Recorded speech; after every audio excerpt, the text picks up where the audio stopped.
ఈ సంవత్సరం మన ఐపీఎల్ ప్లేయర్స్ అందరికంటే వీళ్ళ ఆవిడ ఎక్కువ ప్రైజ్కి వెళ్ళింది, 60 కోట్లు. అందుకే నాశనం మొత్తం మా పేరు మీద రాయి. Welcome to PVC cricket group. అంటే తెల్లంతో విడాకులు ఇచ్చిన క్రికెటర్స్ గ్రూప్ అని అర్థం. ఇప్పటి వరకు మన క్రికెట్ గ్రూప్ లో ఒక బ్యాట్స్మెన్ ఉన్నాడు, ఒక ఆల్రౌండర్ ఉన్నాడు, ఒక వికెట్ కీపర్ ఉన్నాడు, ఒక ఫాస్ట్ బౌలర్ ఉన్నాడు.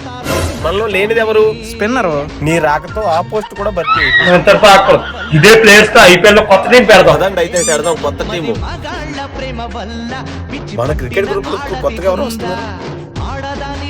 అరే మన సేవక్ మామీరా. నువ్వేంటి మామ ఇలా వచ్చావు? అన్నీ మీ పీడీసీ గ్రూప్ లో జాయిన్ చేసుకుంటారా? అంటే మీకు కూడా డైవర్స్ అయిపోయిందా? అవును, ఇదిగో మన కోచ్ కూడా దొరికింది. కానీ మీ అందరినీ చూస్తుంటే నాకు చాలా ఆనందంగా ఉంది. దినేష్ కార్తీక్ తన వైఫ్తో డైవర్స్ అయిపోయిన తర్వాత ఫిట్నెస్ లేదు, క్రికెట్కి పనిచేయడం, కామెడీ చెప్పుకోవాల్సిందే అని చెప్పిన అందరి మాటలు కొట్టేసి నువ్వు ఆర్సీబీలో ఇచ్చే కంబ్యాక్ చరిత్రలో నిలిచుండిపోద్ది. ఇక హార్దిక్ పాండ్యా తన వైఫ్తో డైవర్స్ అయిన తర్వాత ముంబై కెప్టెన్సీ తీసుకున్న తర్వాత అందరూ విమర్శించి నువ్వు అవమానపడ్డావు. నువ్వు మళ్ళీ T20 వరల్డ్ కప్లో ఇచ్చిన కంబ్యాక్తో ఈ హ్యాటర్స్నే ఫ్యాన్స్గా మార్చుకున్నావు. సెల్ఫ్లెస్ ప్లేయర్ అన్న నువ్వే అనిపించుకున్నావు. శిఖర్ ధవన్, చాహల్, సమీ మీరందరూ కూడా చాలా అద్భుతంగా నిలబడ్డారు. ఇంతకీ టీం పేరు ఏం పెట్టాలి?